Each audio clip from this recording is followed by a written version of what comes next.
Oh my gosh, keep it going for Gina, everyone. Very good points also about the Netflix situation. Especially for someone who watched 4 episodes in and was like, I think this is a different family. But I still didn't even know. So thank you, Gina. Everyone, I think you know what I'm about to say.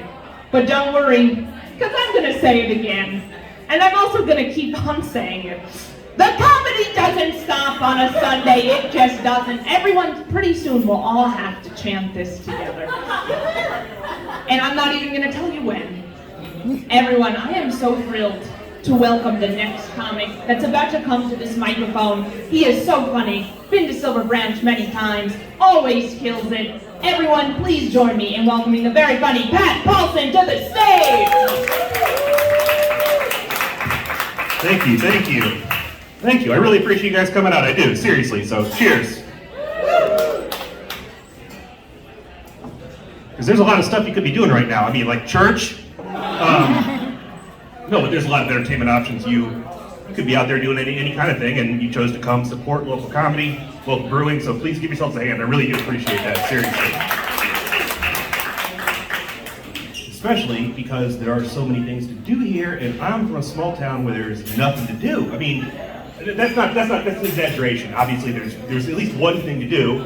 You can always do heroin. There's no kids here, right?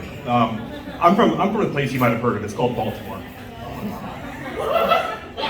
Let me finish. Ohio.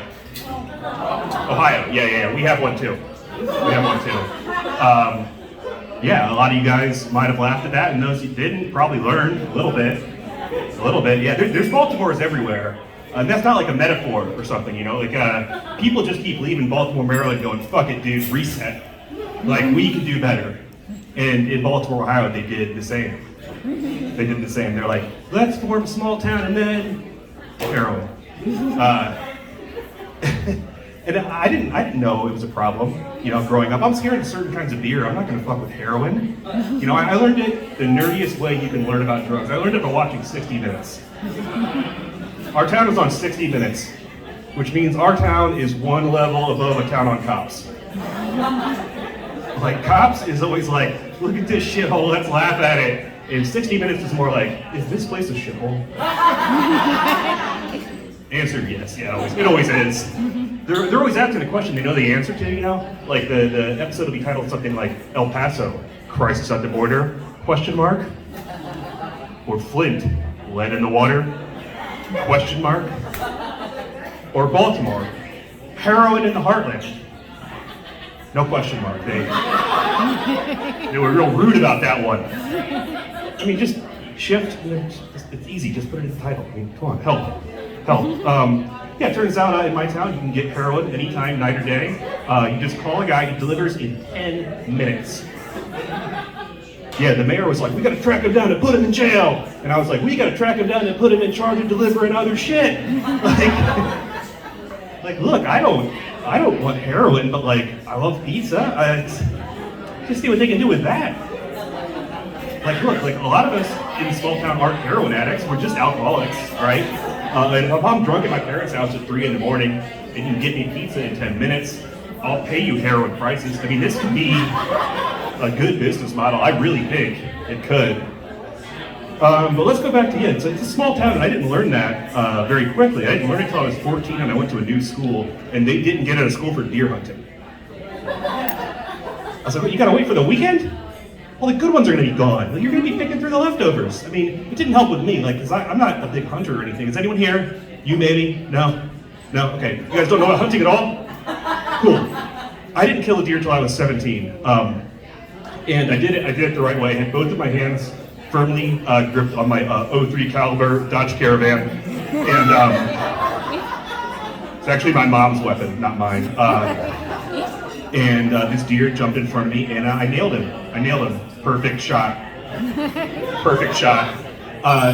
Here's the thing about hitting a deer. There's no way to describe it where you don't run into a metaphor that you're in. Because it was like, he hopped out there, and then he just stood there, and I was like, he's just standing there like a fucking... Like, I'm like, that is a hell of a saying. Like, you really didn't move. I'm like, you are just so dumb. You're just standing there like a... And then I hit him, and then my mom was real mad. I was like, come on, Mom, first blood. Like, just... And it turns out in the state of Ohio, you are allowed to bring home roadkill and eat it. I didn't know that till after someone told me. I was like, oh, so I messed up her car for no reason? I guess that's awful. I left the small town. I grew up a nerd, left the small town, still a nerd, came to DC, now I'm not a nerd anymore. It's crazy. Like, there's a whole other level here. It's out of control. I don't know. My brother left the small town, but he overdid it, if that makes sense. Like, everyone that grows up in a small town and leaves should just go to the nearest big city. Like, dude, go to Cleveland. They got sports, they got race problems, they got a museum. Like, it's a big city, go, like, it's there. He went to Afghanistan, like, I mean in the army, not for surfing. Like, just, they got sent there. He was like, can I go to Italy? They're like, nope, you're going to Afghanistan. And the weird thing about being in the army in Afghanistan is you realize the army is just basically like the DMV or the post office, but with guns. Like, it's a somewhat incompetent branch of the government. Like, we had to send in pieces all the time for stuff. It was like, they sent me night vision goggles, but I can't use them until I get batteries. Like, they gotta come from here? Like, that? Like, I don't know, but one time he called me, not my mom. He's like, hey, Pat, I need you to send me something Mom won't send me. And I said, hey, Kyle, I'm not gonna send you drugs, man. You're in Afghanistan, that's where they make drugs. If anyone doesn't know, Afghanistan is where like 90% of the world's opium comes from. And I said, figure something out. Like, if you were in a Domino's, I'm not gonna order you a pizza. You can figure it out. He said, no, it's nothing weird. I just want you to send me the new Call of Duty. Yeah, that's way weirder. Like, aren't you in? Like, if you want to play Call of Duty, isn't there like a super realistic version, like 5 feet outside? Like, just, I don't know. It's kind of cool that he can play a video game of his job, or that he's dedicated enough to go home, go on break, and play his job. Like, look, I work in an office, and so do most of you. Does anyone go home and fire up Microsoft Office for fun? Anyone? Yeah, I don't know. I don't know. We can travel again now that COVID's kind of done, and I'm not looking forward to it because the last place I went to, I screwed up. I went to New Orleans.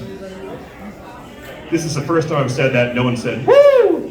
Which is like the mating call of New Orleans. But I went there for the wrong reason. I went there for my honeymoon. And if you get one chance to go to New Orleans, go there after your divorce. Or for a bachelor party at worst. It's out of control. It's too wild. It's too wild. The laws are different. Like in DC and most of the country, you can't drink on the street. And in New Orleans, you're not allowed to use the street unless you're drunk. It's totally different. It's totally different. We went there, and the guy at the hotel was like, hey, welcome to New Orleans. What are you gonna do? And we were like, we're just gonna walk around. And he's like, you're gonna walk around?